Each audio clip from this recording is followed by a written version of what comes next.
Well, let me ask you, you see this lemonade stand, everybody's been asking all morning, oh, you going to be selling lemonade, preacher? You going to be selling lemonade? And, depends on how well the service does this morning, it will determine if I'm out selling lemonade for 50 cents a cup after the service, okay? So, it's just a joke, okay? Calm down, it's just a joke. But how many of you, when you were growing up, had a lemonade stand or made a lemonade stand? Anybody in here? A few of us, just a few, okay. You what? Okay, yeah, or you had kids that did, or grandkids that did. All right. What we understand is this: there's a Geico commercial. I'm sure you've all seen it. I love it. It's pretty funny. You got two little kids sitting behind the lemonade stand, and they're selling lemonade. And you got Ice-T, the actor and the rapper, sitting to the side reading a newspaper with his feet propped up on an ice chest. And you got like three people randomly. They just come walking up at random different times throughout the day. And, one guy's walking his dog and he's doing all this stuff. And they look and they see Ice-T and they say, "Is that Ice-T?" And the kid said, "No, it's lemonade." And so 3 different times they do this. And Ice-T's just kind of sitting back over here. And he's finally had enough. And he says, "Man, what is up with these people? Read the sign. It's lemonade. And it's delicious," okay? And then they go into the whole Geico thing, right? But the whole point is this, is lemonade stands. You either made one as a little kid, or you knew people possibly who made lemonade stands. And so there's actually, don't know if you know this or not, but there's actual people who have professional lemonade stands. And what that tells us is this. Logic tells us that there were some kids somewhere who did so good at selling lemonade that he went into business full time. And that's pretty amazing.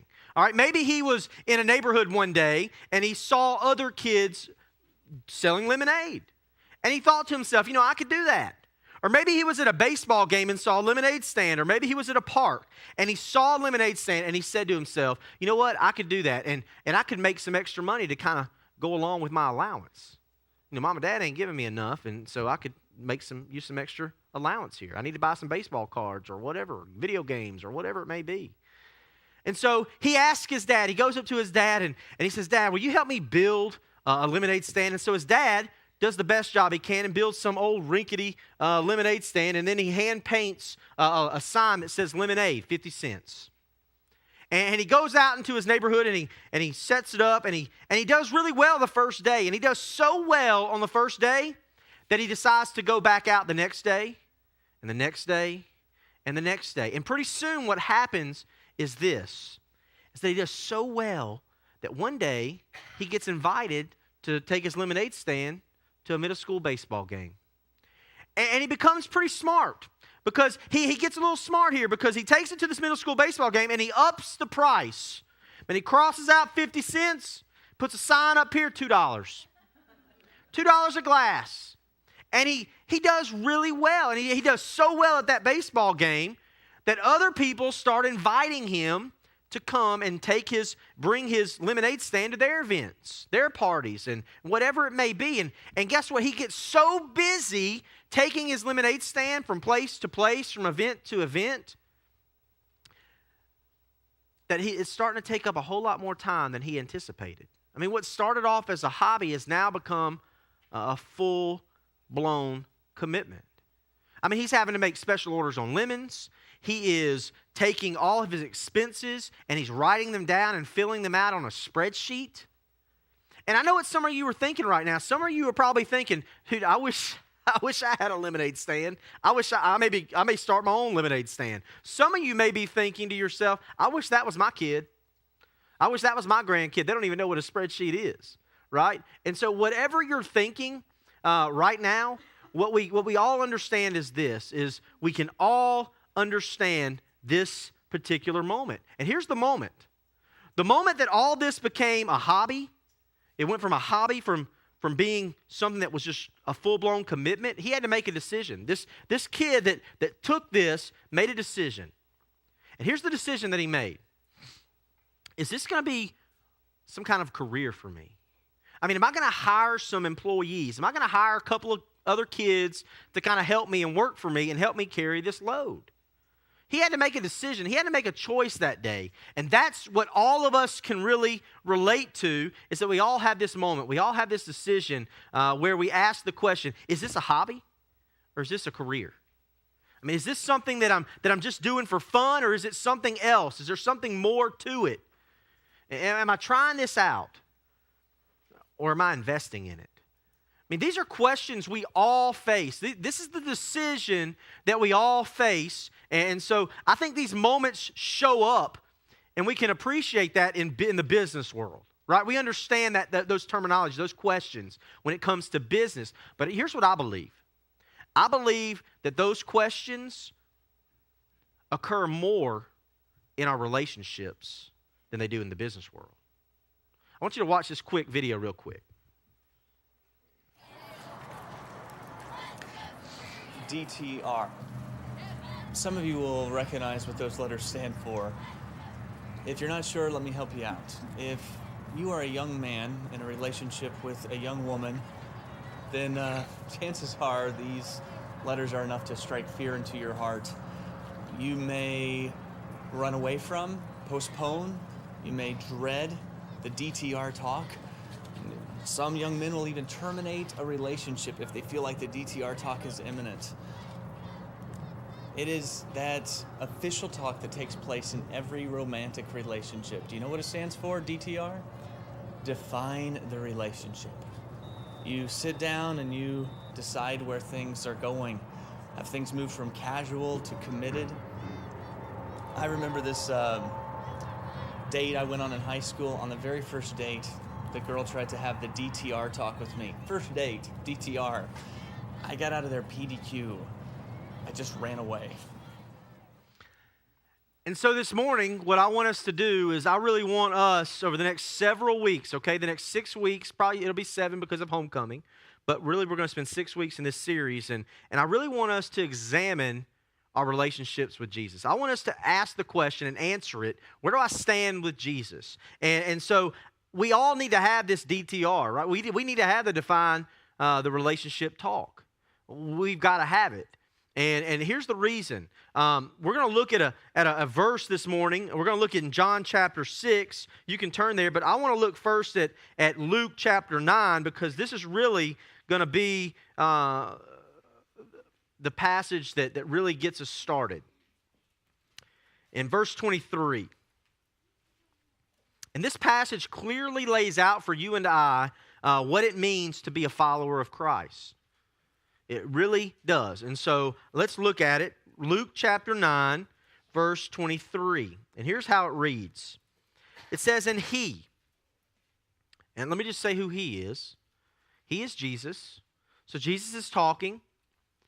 And so he is Jesus. So Jesus is talking. Okay, let's get that.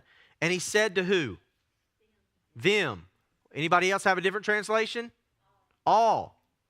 So Jesus is talking, and he's talking to everybody, to all. So what that means is this, is all of us this morning are Jesus' subject. He's talking to us. Okay? Remember, when we read Scripture, we need to always put ourselves in the story. So Jesus is talking to you this morning. You're not left out. He's not just talking to the Pharisees over here, like he does in some parables or some stories. He's not just talking to the woman at the well. He's not just singling somebody out. No, he's talking to every one of us. So none of us are in the shadows this morning. We're all exposed. We're all here. And Jesus is talking to all of us. And he says, if anyone would come after me, let him deny himself and take up his cross daily and follow me. So that's our focal passage for this entire series.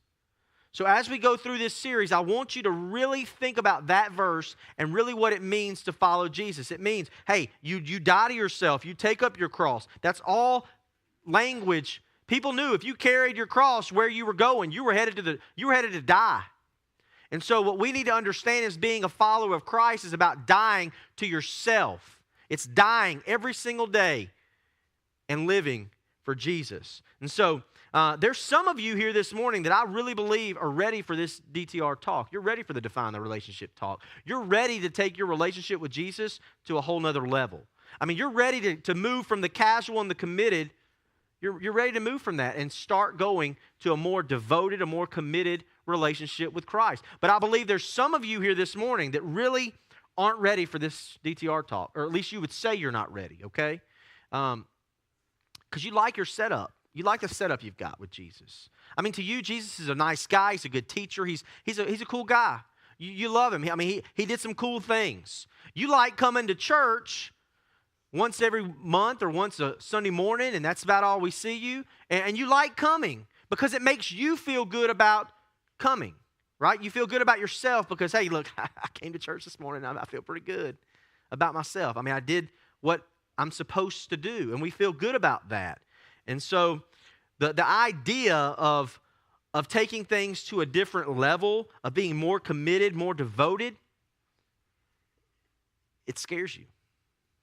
It really makes you nervous.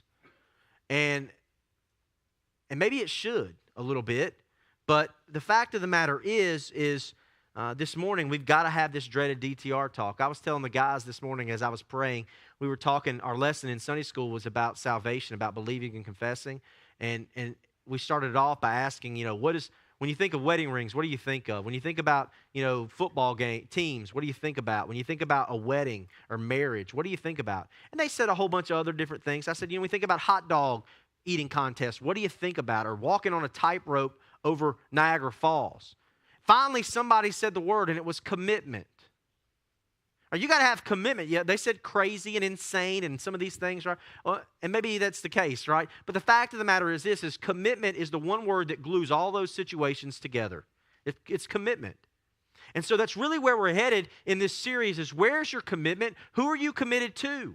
What are you committed to? And so we've got to have this DTR talk, and I do know that this is a tough talk. And I expect some of you to be like this morning or over the next 6 weeks. I expect you to be like this. Like you won't have eye contact with me. And here's why. Because when we have tough conversations and we actually deal with like real stuff, it kind of puts us like, we kind of put up a wall. And like I told the students, we'll say things like, well, let's just table that. And we do that, why? Hoping that it'll go away and that we won't ever have to talk about it again, right? Or we try to change the conversation real quick or whatever it may be. And some of you may be praying this one, God, please take my mind somewhere else because I really don't want to talk about this morning. I really don't want to deal with this. I came to church this morning because I wanted this or that or that. I didn't expect to have to really get serious this morning. Well, I'm sorry, we're going to have to get serious this morning. It's going to be a tough conversation over the next 6 weeks. But I promise that if you're fully engaged and you really say, God, search my heart and really search within yourself and say, okay, where do I stand with Jesus? Is Jesus a hobby? Is my relationship with Jesus just a hobby? Or is it a full-time deal? Am I fully committed? That's where we're going to be. And so a fan or a follower, that's how I really want to ask that. Are you a fan of Jesus or are you a follower of Jesus? And a follower of Jesus, you may say, you know what, Jason, we're all followers of Jesus. Why in the world would you even ask a question like that? I mean, that's why we're here. We love Jesus. That's why we're all sitting here. But I don't want you to jump to your conclusion too quickly, okay? I want you to really hear me out this 6 weeks, okay? A follower, or a fan, rather, is defined in the dictionary as this, an enthusiastic admirer. An enthusiastic admirer. And so we're all fans of all kinds of things, right? We're fans of sports teams. We all are, okay? So we're not going to talk about who won, who lost, any of that stuff this morning. We're not, because it doesn't really matter in the grand scheme of things. But the fact of the matter is this, is we're all fans. Like we have our favorite teams that we cheer for and that we talk smack about and we love. We love that, right? We have jerseys of our favorite players with their names on it and we'll wear it. Right? We do these things. Fans actually make a sporting event really what it is. But a fan isn't a follower. They're totally two different things. And I want to explain it this way. All right? A fan is a fair weather individual. They come when it feels good. A follower, they show up for the game, but they come prepared. They're ready for the game. So they don't just show up. And they come ready. They get their hearts ready for worship. They're praying and they're saying, God, what is it that I can do to worship you even more? So they show up. They come prepared. A fan knows all the plays of their favorite coach. A follower actually has a relationship with the coach. A fan brings a friend to church and isn't concerned if they leave lost. A follower brings a friend to church and is broken over their friend's lostness. A follower is fully committed to Jesus. They're all in. A fan, they just talk about commitment. And we know these types of people. This is describing, one of these is you. You're either a fan or you're a follower. And my concern is this, is that we as a church body, we have the potential to become a bunch of fans. We do. We have the potential to be a stadium full of fans who do nothing but cheer Jesus on, but there's no real commitment in our lives. And so that's really what I want us to look at. Jesus had no desire to be surrounded by enthusiastic admirers. He didn't want to be around fans. And we see this, and we know this, and I think we have a tendency to come once a week. Some of us in here come just on Sunday mornings. And I'm not bashing you because you come on Sunday mornings. I'm glad you're here. So don't misunderstand me. But what I'm saying is this, is full commitment isn't just once a week on a Sunday morning.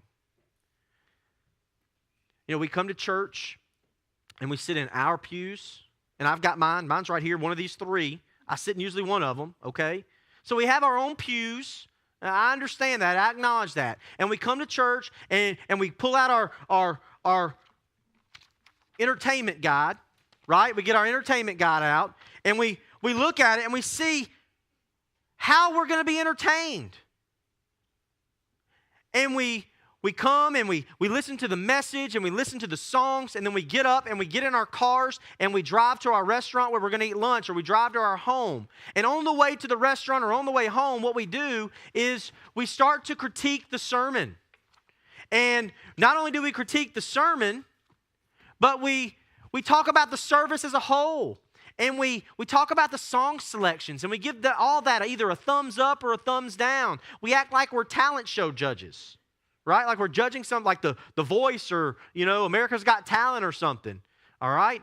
And so we do this, and then we're ready to come back next week and do it again. For some reason, we think that when we come to church, that all this is for us.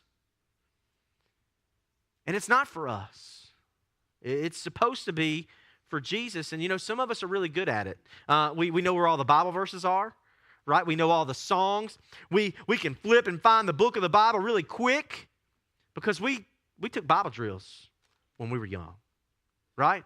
I loved Bible drills. I remember standing in front of the church as a teenager and just standing there. All right, Bible closed. All right, find this. Boom. And man, we'd race to see who it was. And when you found it, you felt good about yourself. Yeah, I knew it. You need to study some more. All right? Right? And especially if you beat the preacher's kid. Because they should know it. All right? So it was awesome. I loved it. And so the point of the matter is this, is that we become fans of Jesus easy. We can become fans of Jesus. I went to a prayer meeting this week. And I go to these prayer meetings a lot. Okay? But here's what I heard this week when I showed up. And all of them aren't like this. But I left this prayer meeting going, man, to me, it was a waste of time, to me. This is just my feeling, what I felt, okay? If some of you were there, that's great, and you don't have this opinion, that's fine. But here's what I heard for the 20 minutes that I heard people pray. I was there from, it started at 7, I got there at 7:15, and then for 20 minutes solid, I heard people pray. And here's what I heard prayed over that 20 minutes by multiple people. Now, this isn't their prayer verbatim, but this is the whole thought. God,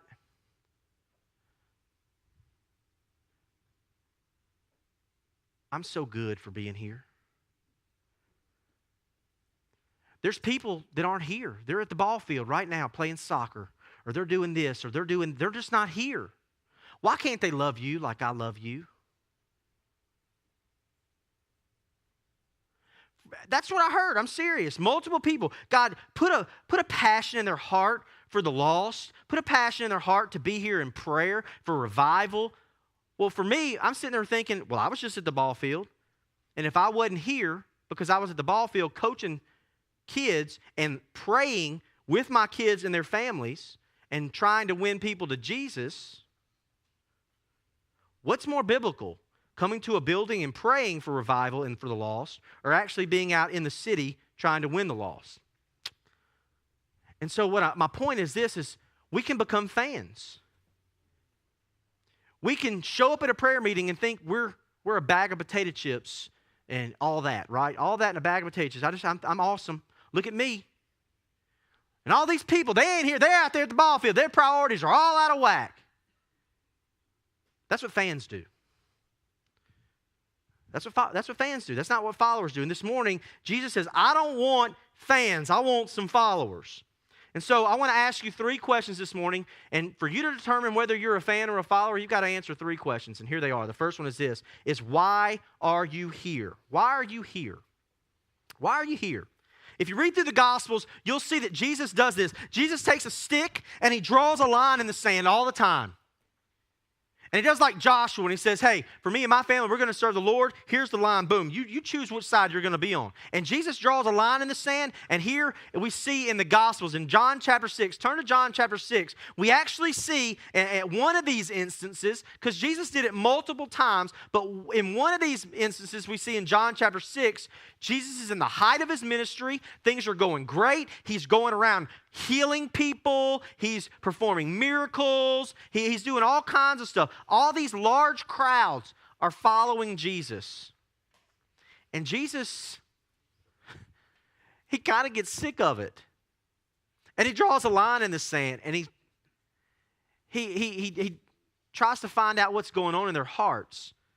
And so I want us to do what Jesus expected these people to do. And remember, Jesus is talking to us. Luke 9:23. Jesus addressed the people. He's talking to every one of us. And he wants us to search ourselves and be honest with ourselves and really say, why are we here?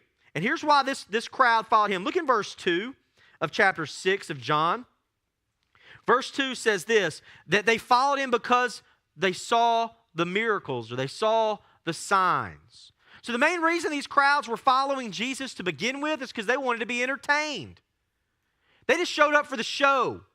They didn't care much about Jesus' teachings. They didn't care that much about Jesus' life-changing lessons. All they cared about was the show. They just wanted to be entertained.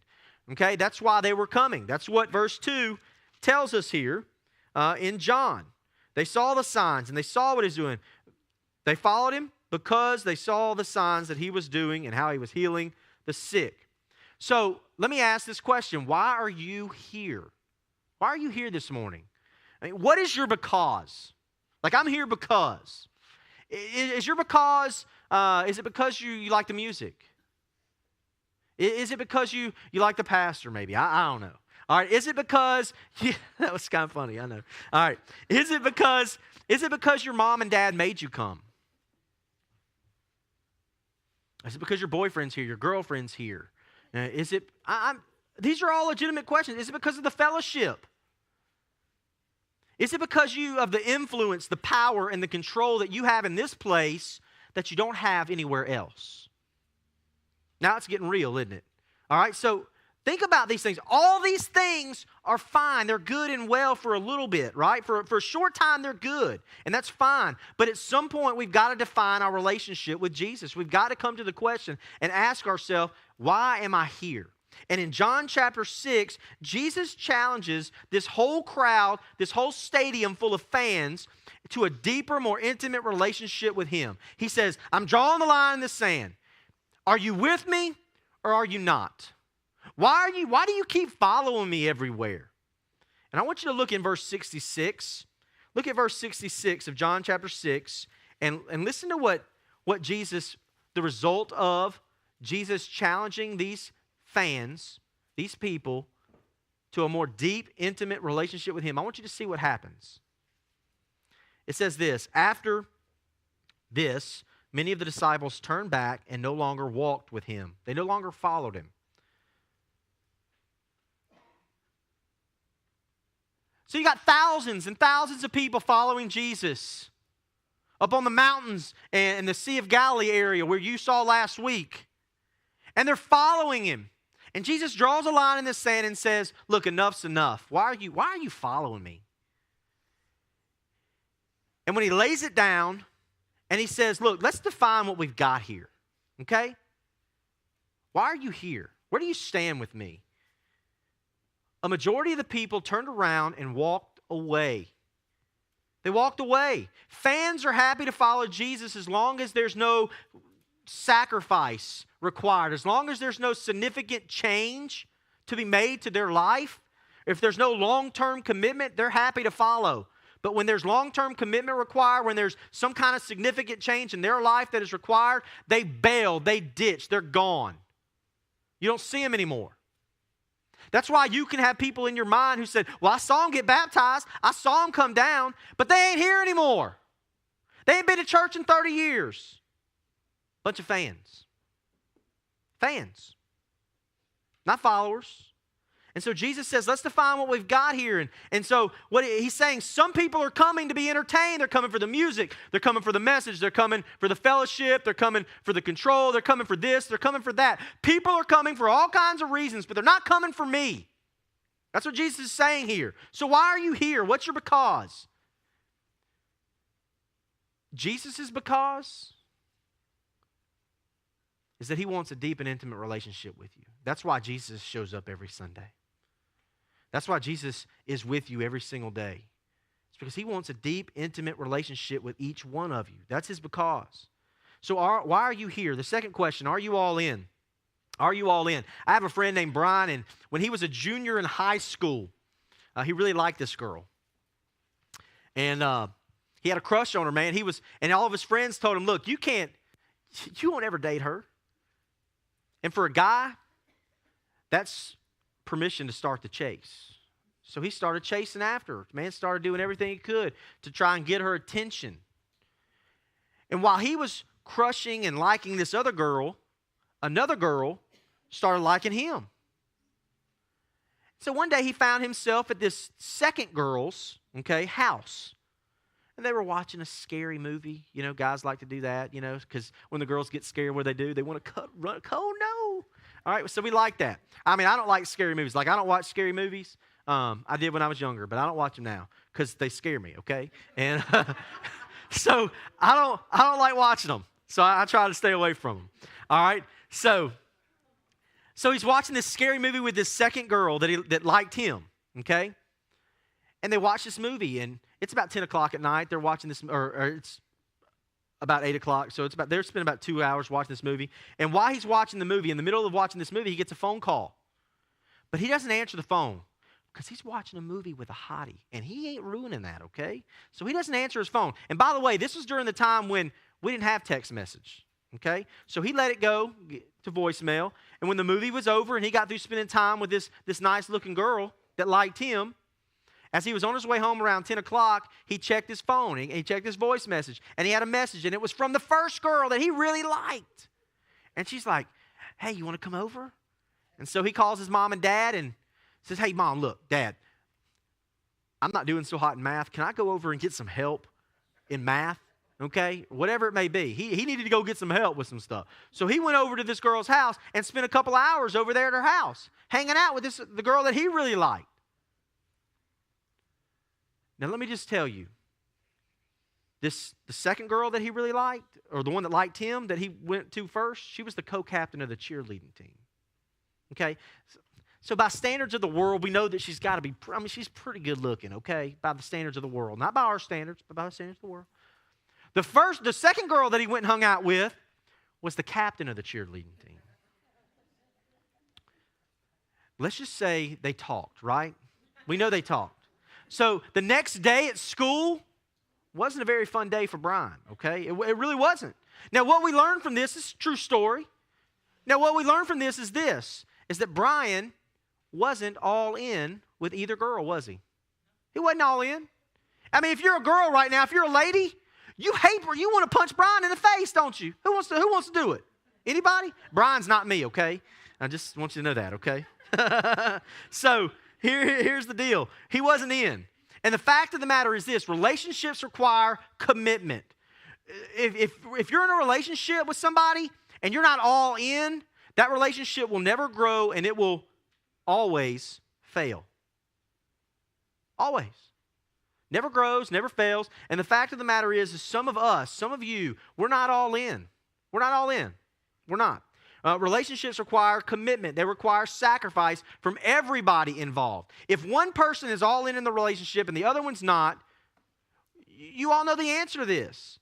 That relationship usually what? Fails. It usually dissolves. That's why we have marriages that fail. Marriages that fall apart because one or both parties are not all in. That's why we have friendships dissolve because one or both individuals are not all in. So we see this. And as a result of our failed marriages, as a result of our failed friendships, you know what we have? We have a culture of teenagers, a culture and a generation of kids who aren't committed to anything. And we want to get frustrated at the kids for not being committed to anything, but the problem is that it's a learned behavior. They learned it from somewhere. They learned it from us. So, they learned it from us. And so we've got this culture. And Jesus says, I want complete commitment. All right? I want complete commitment. Now, we're not all into complete commitment. We just like customized commitment. We'll say things like this. I'm going to follow Jesus, but I'm going to pick and choose what areas I follow him in. All right? Customized commitment will say things like, I'll follow Jesus, but don't ask me to forgive that person because they really hurt me, and I'm angry, and I'm bitter, and I deserve that. But I'm a follower of Jesus. A follower of Jesus, a fan of Jesus, somebody may say this. Somebody who likes to customize commitment, they'll say, you know what? I'll follow Jesus, but don't talk to me about my money because I worked hard for it. Don't talk to me about giving it and sharing it with others and advancing the gospel with this money that God's blessed me with because it's mine. He didn't clock in and work 90 hours a week. It was me. All right? You may say, I'm a follower of Jesus, but that won't stop me from getting what I want. I've got these desires, and he's too handsome, and she's too beautiful. So don't ask me to stop thinking that way. Don't ask me to not go that far because nothing is going to keep me from getting what I want. If that describes your life in any form, if you say, I'm a follower of Jesus, but I'm only going to surrender or only be committed to the areas that I'm comfortable in or comfortable with, I'm a Christian, but I'm just not all in. No, sir, no, ma'am. You're not a Christian. You're just a fan. We don't get to bargain with God, and for some reason we think we get to bargain with God. We get to tell God what the stipulations are in this relationship. But God's not like us. He's holy. And God says, here's what the expectations are. Here's how you determine if you're all in. And I'm expecting you to be fully committed, all in with me, or don't be with me. Who wants somebody in your life? Any of you that are married? Anybody? If you're married, how many of you would have said yes? Ladies, show of hands. How many of you would have said yes if your husband got down on his knee and said, I really love you, and I want to spend the rest of my life with you, and I promise I'll be partially committed to this relationship? How many would say yes to that? Anybody? No takers? No, absolutely not. And we guys would be fools if we ever would have said anything like that. Because we know the answer. She's walking away. But yet, for some reason, we think that we can come into a relationship with Jesus Christ, God Almighty himself, and say, hey, I love you, but you only get part of me. Is that good? I hope that's good with you because it's good with me. And that's not how it is. Jesus says, I want full commitment. Fans aren't crazy about having to make sacrifices or denying themselves of their cravings or their desires. I got a phone call this week, and here's what the phone call, how it went. It was a guy in my former student ministry at Rochelle. When I was at First Baptist Rochelle, he was there, and I've probably mentioned this guy before. He was a skeptic. You remember me talking about this guy? He's real intelligent, real awesome guy. I shared the gospel with him a whole lot. And, he called me this week and he said, Jason, I know it probably sounds weird me calling you out of the blue like this. And I said, no, man, this is good. And because I keep in contact with him, and he's been out of the youth group for 2 years now, and he's in college, and really intelligent kid. And he said, look, I'm just going to shoot straight with you. He said, God's really working in my life. He's really speaking to me, and he's telling me it's time to stop playing games. And this is the exact words. He's like, I just want to be all in with Jesus. He goes, how do I do that? I mean, for a pastor and a former student pastor who ministered to this guy for 2 years, I mean, dude, I'm on cloud nine. I'm going, this is awesome. And so I explained to him, here's what I would do, right? And so I go through the steps with him, and we talk for about 40 minutes, and I just encouraging him, and he's talking about how his dad, he's like, I'm sharing the gospel with my dad, and my dad's saying, you know, I don't believe any of this, and he's saying the same things that I used to say to you.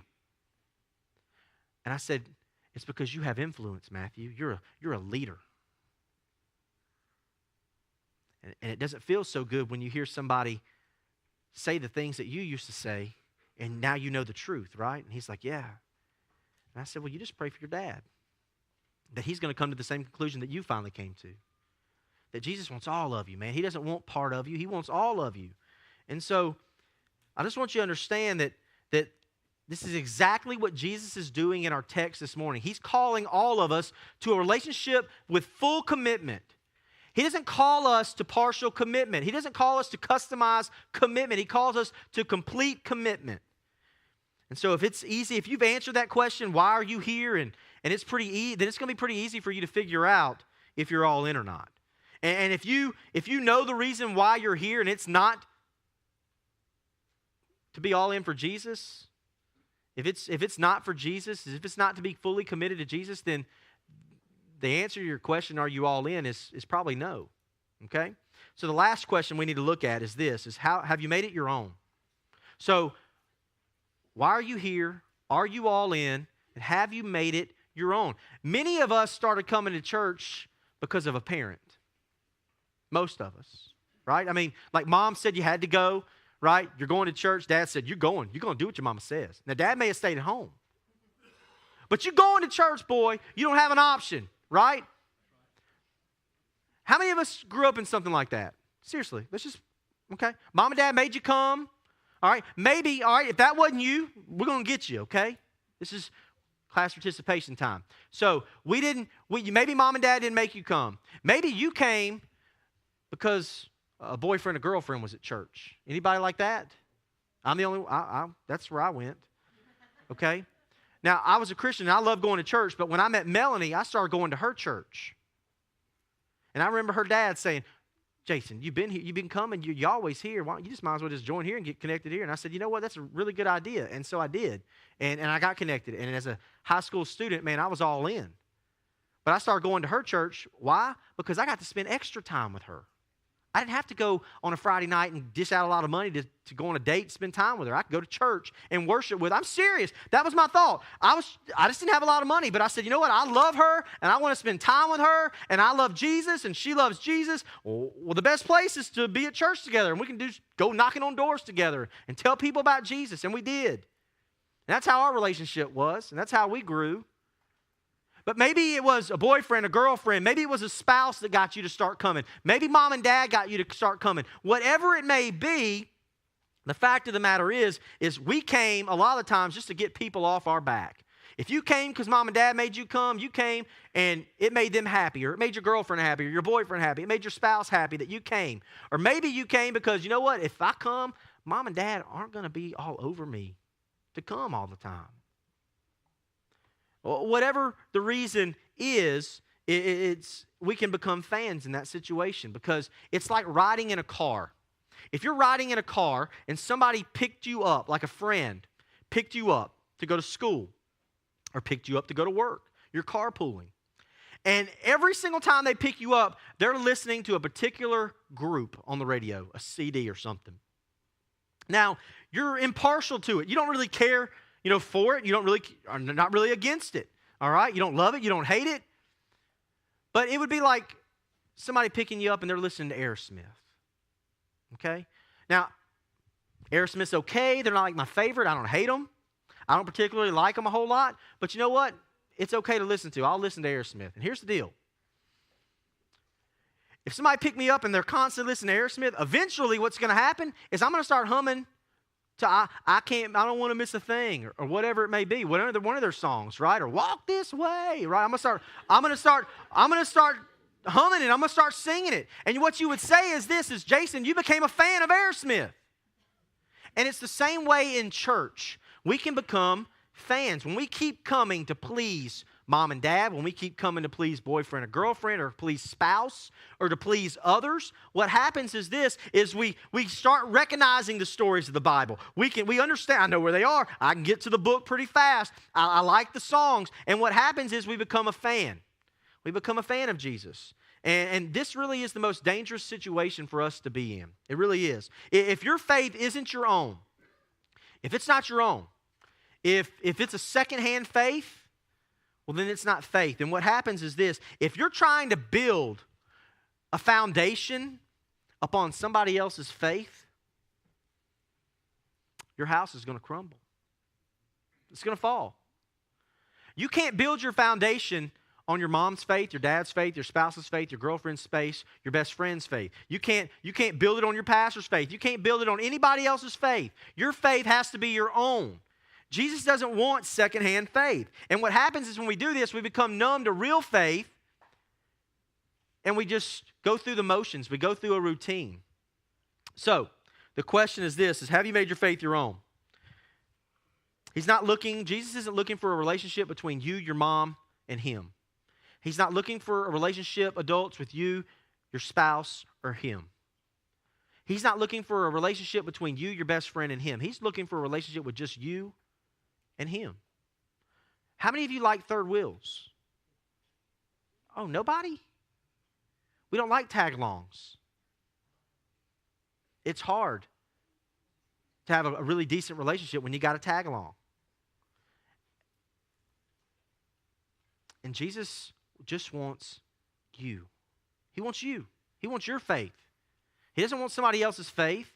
He doesn't want you living somebody else's life. He wants you to live your own. So Jesus in Luke chapter 14, maybe this is why Jesus said this in Luke 14:26. He said, if anyone comes to me and does not hate his father, does not hate his mother and his wife and his children and his brothers and sisters, yes, and even his own life, he cannot be my disciple. Maybe that's why Jesus said that. Because it ain't their faith, it's your faith, is what he's saying. And so, are you a follower of Jesus, or are you just a fan? Have you been flirting with God because somebody else wanted you to? I don't know. But Jesus looked at his followers that day, thousands of people, and here's what he said: are you a fan, or are you a follower? And then what I love, that's not the end of the story. The rest of the story is this: Jesus then turned and looked to Peter. Oh, Peter. I mean, Peter is us. He looked at Peter, and he looked at all the other disciples, and he called them together, and he said this. He said, and when I read this, man, I sense the pain. I do. I sense the pain in Jesus. He says, do you want to go away as well? Have you ever had people in your life abandon you, leave you, and then you look to your closest friends, and I'm sure we've all said this at some point. Well, I bet you want to leave too. You know, are you going to leave too? Or we project on them what others did, and we say, well, they're probably going to walk away too. They're going to abandon me too. That's why I don't ever get close to anybody, because when I get close to people, they always hurt me. So I can sense the pain in Jesus when he says, do you want to go away too? Simon Peter answered him and said, Lord, to whom shall we go? You have the words of eternal life, and we have believed. And by the way, when you hear that word believe and confess. We've confessed. And we've now come to know. We have a relationship with you that you're the Holy One of God. So I don't know where you are today. Pat's going to come. The musicians are going to come. And I don't know where you are this morning. I don't know. Maybe you're here and you don't have a relationship with Jesus. You've come to the conclusion with these three questions that you're just a fan of Jesus. You're just a fan. You're not a follower, and you're not committed. And today you desire to start a full-on relationship with Jesus. You want to be all in with Jesus. If that's you this morning, if you say, I want to accept God's free gift made possible in Jesus, and I want to be all in with Jesus, then I want to ask you, as soon as we start singing, that you get up from where you're at and you walk and you come make that publicly known. Belief is always married to confession. You can't say you believe something and don't confess it. I mean, every one of us say, I think this team is the best, when they're not. And we believe it, so we say it. Or I think she's awesome, and we say it. Belief always requires confession and action. Maybe you're here today and you'd say, you know what, I'm a believer, Jason, but I haven't been all in. I have been a fan. I used to be a follower, but I've transitioned from a follower to a fan because I'm just not all in. I see areas in my life where I just say, you know what, God, I want to bargain with you. And I know I'm a Christian. I know I'm a believer, but I just haven't been fully committed like I need to be. And maybe today God's saying, you know what? Hey, you need to be fully committed. You used to be excited about this relationship that we had, but the excitement, the joys kind of fizzled out. And it wasn't because Jesus stopped pursuing you, it was because you stopped pursuing him.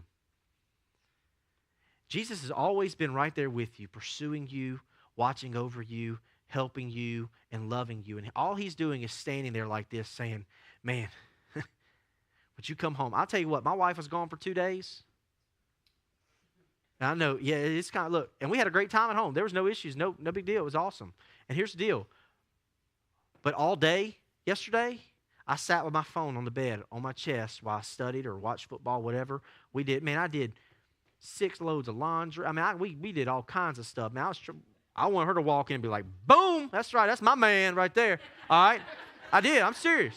Now, here's the deal. I waited for her to come home. I was anticipating her to come home. I couldn't wait to see her. And that's how we should be with Jesus. Jesus has been waiting for us to come home and come back to him. And some of you need to come back to him this morning. Some of you need to quit flirting with God because others want you to. And you need to get serious about your relationship with him. Some of you come once on Sunday mornings, and I'm telling you, I am so grateful that you're here. But God's saying, you know what? Once a week, thumbs down. That's not commitment. Once a month, thumbs down, not commitment. He's saying, I need commitment from you. It's not about what others and I can do for you. It's about what can you do for me and others, is what Jesus is saying to us. So whatever decision you need to make, if you need to get connected to this body of Christ by joining this church, whatever it may be, you come, whether it's salvation, whether it's recommitment. I'd love to pray with you. I'd love to pray for you. If you need for me to pray for you, I love it. I'm not asking you to come confess anything to me. If you just need me to pray for you, I'd love to do that for you. But whatever decision God is asking you to make, I pray you'll come and you'll lay everything down at the altar. You'll lay everything down at his feet and you say, I'm all in. When I walk out this door and I go out into my community and I go into my neighborhood and I go back to my job, I'm all in for Jesus. I'm not playing games anymore. That's the kind of relationship that flourishes. That's the kind of relationship that grows. And I really believe with all my heart, that's the kind of relationship all of us desire. You want somebody in your life who's pursuing you, who's running after you, who's all in with you. And let me just tell you, you think it may be your spouse. Well, they probably are, and in some sense. You may think it's your girlfriend or your boyfriend or your best friend, but nobody has anything on Jesus because Jesus is all in, and Jesus loved you when you were his enemy. And he's all in. When you turn your back on him and you sin against him, guess what? He's still there. He doesn't bail on you. That's what we do. God, I love you. I thank you.